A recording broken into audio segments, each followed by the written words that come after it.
Hello, I am Dr. Ashish Arvind, Senior Resident in All India Institute of Medical Sciences. We are going to talk today about the pulmonary function analyzers. Why it is important to know about pulmonary function analyzers? Proper functioning of lung is essential for survival of human being. We all know that we breathe to survive. A normal functioning lung is also a prerequisite for performance of many strenuous activity like sports activity.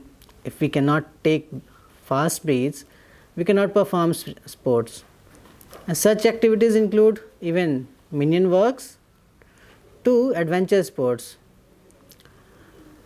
Few service conditions like military personnel also compel an employee to be fit and having normal lung functions. For example, if we consider miners, if they cannot breathe normally in mines, it is difficult for them to give the adequate work function. Now, such conditions also include the military postings at high altitude, where the hypoxic conditions compel a person to breathe in very low oxygen supply. Now, without proper oxygen supply, if the person is having a difficult or deranged breathing capacity or the functioning of the lungs, it is difficult for them to perform their normal duty. Scientific exploratory missions, as we know, to the North and South Pole, as in India and Antarctica, or a space travel, they also require proper normal lung functioning.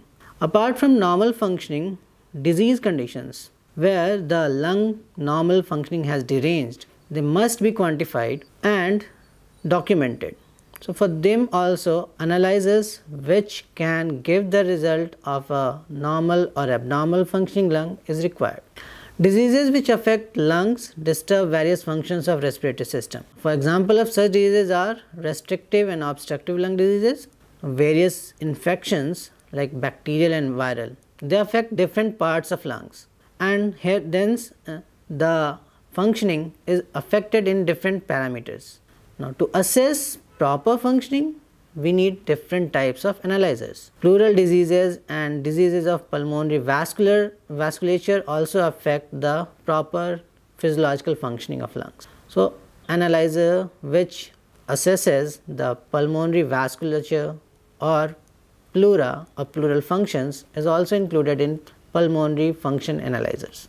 So, for correct treatment of such diseases, to restore the normal functioning of respiratory system, it is important to test various functions of lungs, because the main motto of treatment of any disease is to restore the normal physiology.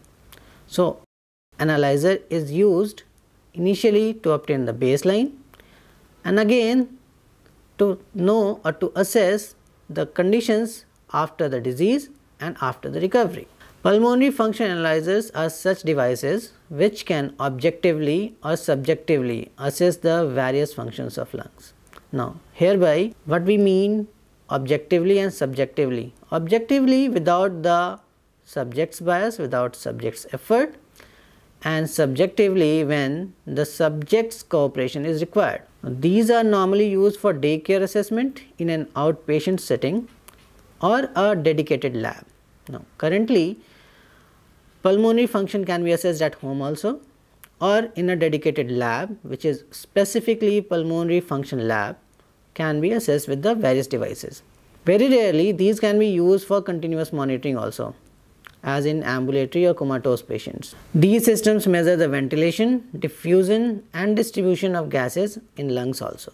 These systems which gives the values of gases based on the gas analysis reports. So, in this presentation we are having learning objectives to enumerate the pulmonary function tests, to explain the working principle of pulmonary function analyzers, and to explain the uses of pulmonary function analyzers. So, keeping in view the learning objectives, we will divide this course into following headings. Now, we will start with introduction, then pulmonary functions, pulmonary function tests, principles of pulmonary function analyzers, classification of analyzers, various analyzers in detail, then other methods of pulmonary function analysis, and then summarizing the text.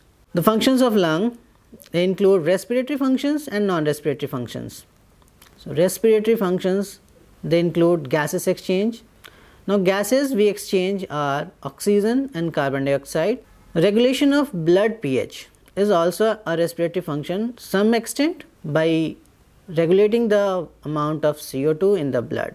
Non-respiratory functions include the blood reservoir function, filtration, biochemical functions, olfaction, which is very important sense of olfaction, which helps in saving ourselves from predation and having a taste about the food and different things. Endocrine function, defense function, metabolism and speech, and also it serves as a route for drug administration. So, pulmonary function testing is important and it assesses the respiratory function, it assesses the fitness of the person, it assesses the malfunctioning and prognosis of a disease.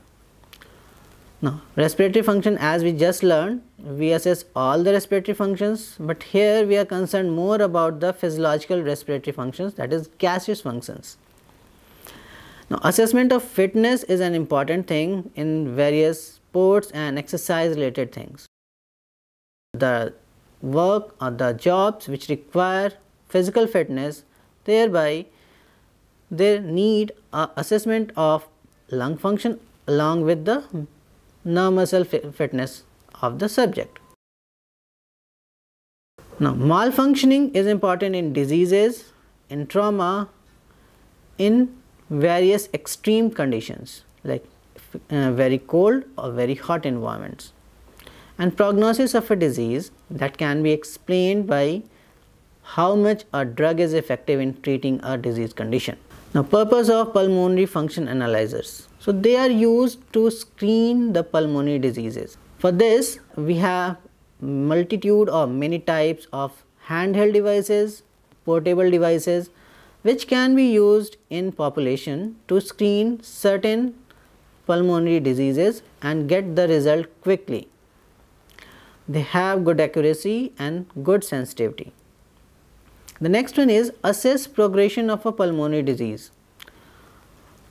If a person comes with a disease with a history of 7 to 10 years or more, and if he has a baseline recording of his pulmonary function that at that time, over the time it can be recorded and seen that if a person is having a chronic disease, is it progressing or regressing, or is it static? So, pulmonary function analyzers serve this purpose also.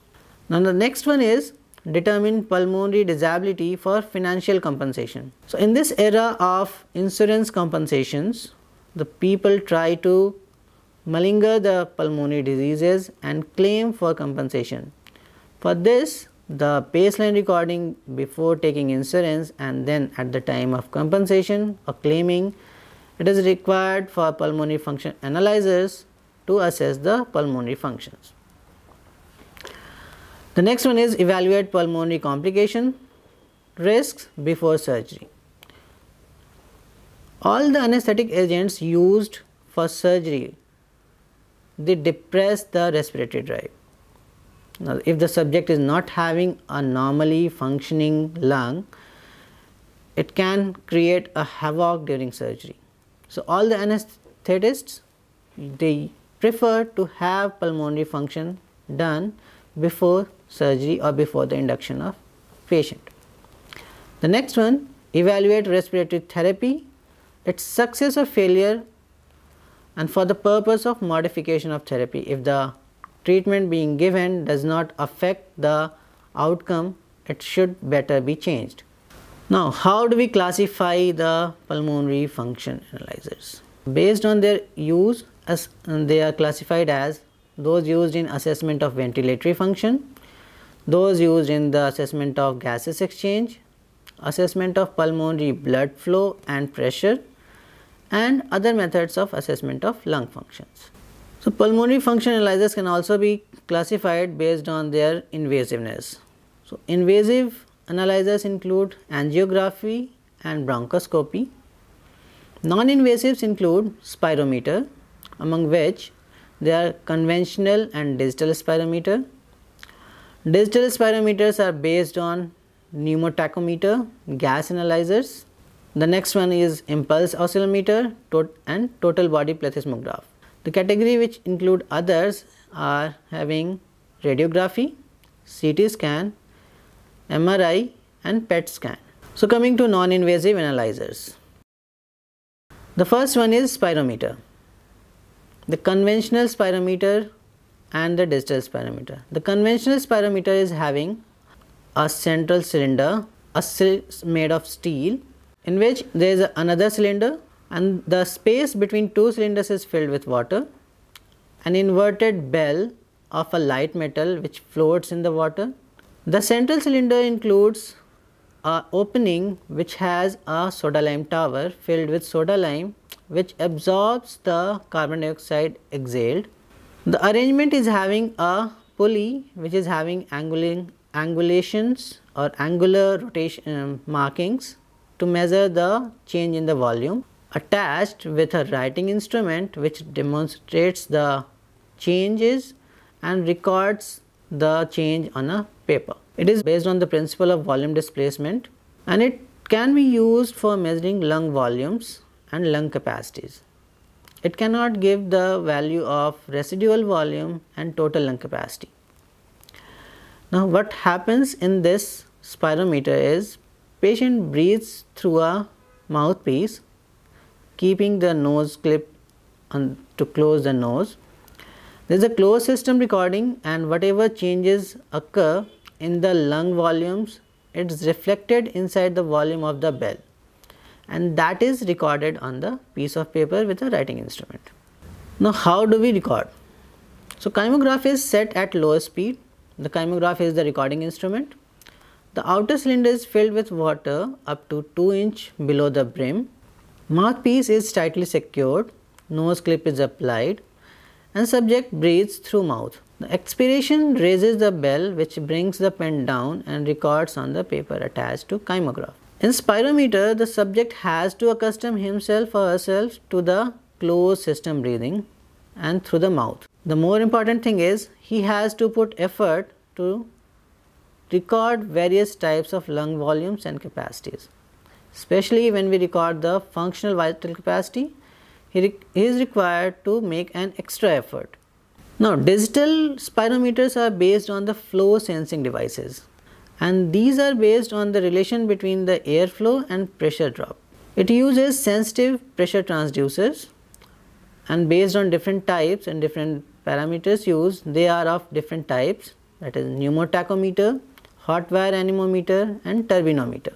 A pneumotachometer, it converts the flow of gases through it into a proportional signal of pressure difference on either side of a central mesh whose design ensures a signal linearity over a range of flow rates with a minimum dead space. The next one is hot wire anemometer. As the name suggests, hot wire and anemometer. The flow of air changes the temperature of a wired mesh which is detected by semiconductors and based on the algorithm it gives the changes in the flow rates. So when an electrically heated wire is placed in a flowing gas stream, heat is transferred from the wires to the gas and hence the temperature of the wire reduces and due to this the resistance of the wire also changes. This change is in resistance of the wire becomes a measure of the flow rate. The next one is turbinometer. Spirometers that utilize the rotation of fan blades are called turbinometers. The number of rotations determine the volume and the speed of rotation determines the flow rate. The most popular turbinometer is the Wright's turbinometer or Wright's respirometer. Due to small size of this spirometer, it is often used in the acute care setting for bedside monitoring. Now this is being a rotatory device, it is having disadvantages of mechanical friction and may sometime give false reading when the device is getting old as the movement is restricted because of increasing friction. Next, coming to the gas analyzers. Now why gas analyzers? the function of lungs is to provide oxygen to the blood and wash out the CO2 from the blood. Now, if the lung is functioning properly, the level of oxygen and carbon dioxide inside the blood is constant or maintained in a normal physiological limits. Also, the proportion of oxygen and carbon dioxide in the inspired air and the expired air can be analyzed, which also gives a result or the value which depicts the normal functioning or the normal levels of the oxygen and carbon dioxide in the blood. So, either way, gas analyzers are useful for assessing the volume or the amount of gas in the blood or the expired air, and then thereby they give the functioning of the lung. So, they are arterial blood gas analyzers, pulmonary gas analyzers. So, they are based basically on two mechanisms. The first one is the chemical gas analyzers, which has been used since long, the Wands-like and Haldane analyzers. Now, recently it has been replaced by the digital system. So, digital gas analyzers, they are based on principle of infrared absorption. The absorption by a gas in the infrared spectrum varies from one gas to another, and that is fixed over a certain spectral value. So, based on this principle, the amount, the volume or the amount of the gas can be calculated. So, it is used to assess the diffusion capacity of lungs too in a different setting. Now, benefits of impulse oscillometer. Patients does not have to put extra effort, only normal breathing gives the result. It is an inexpensive method and it gives very accurate results. Even pediatric patients can be assessed. Now, since this method does not require any effort from patient side, an adult child even up to age of 5 years can be tested by this method. Impulse oscillometer combines the use of spirometry. So, in addition to the resistance in the airway, it also gives the normal values of spirometry, which are obtained by digital spirometers. Advantages of total body plethysmography. This instrument gives the value of total lung capacity, which cannot be obtained by simple conventional spirometry. It is not dependent on patient's effort, and it can be used for all those patients who can sit and breathe normally. Now, why we want to have the total lung capacity? Total lung capacity and functional vital capacity varies from person to person, and it is also based on the person's anatomical structure, activity and the habits, that is sedentary or the working. Now, many of the medicines for treatment of different diseases are based on the use of total lung capacity, or they are calculated based on the total lung capacity.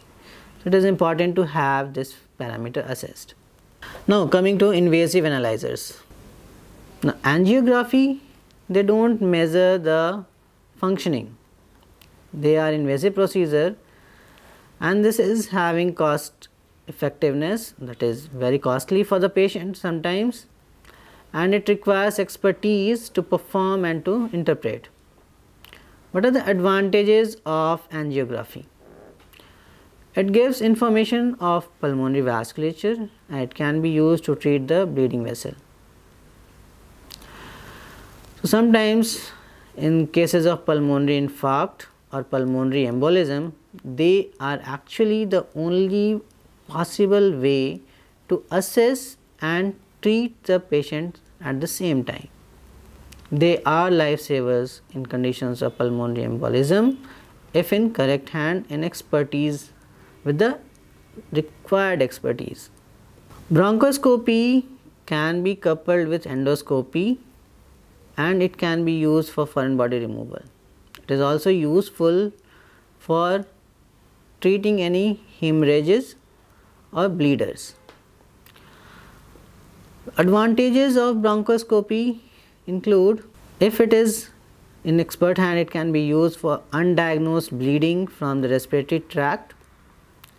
It is quite useful in trauma, removal of foreign body, like many children come with the complaint of quines in the airway, malignancy of airway, and it is also used as a mean to deliver certain drugs directly to the airway.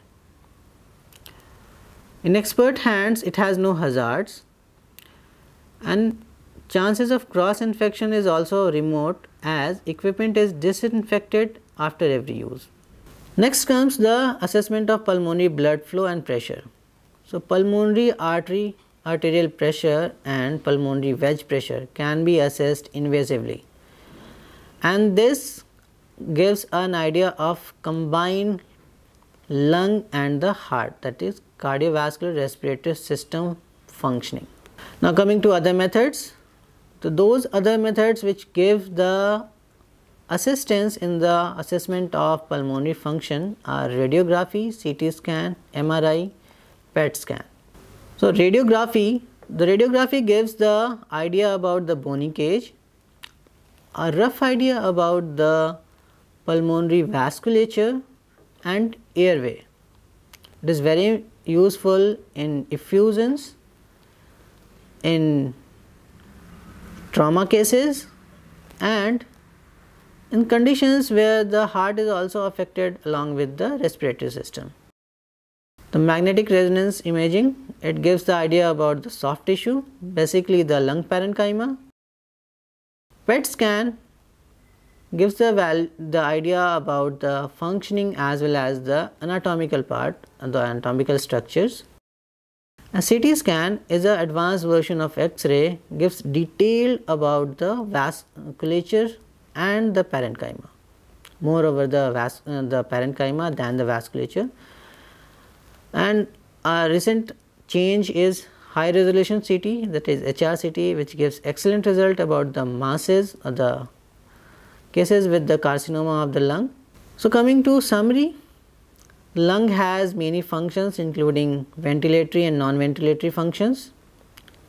Pulmonary function test can give a fair idea about the healthy as well as diseased lung. Pulmonary function analyses are based on simple physics principle of gas laws. Digital enhancement of instruments has reduced the effort of physicians. Spirometer is a simple non-invasive technique to measure the various lung volumes and capacities. Gaseous exchange can be assessed with the help of some special techniques using spirometry and others. Assessment of pulmonary blood flow and ventilation is an important component of pulmonary function testing. Other methods to assess the pulmonary functions are equally significant and helpful in various conditions.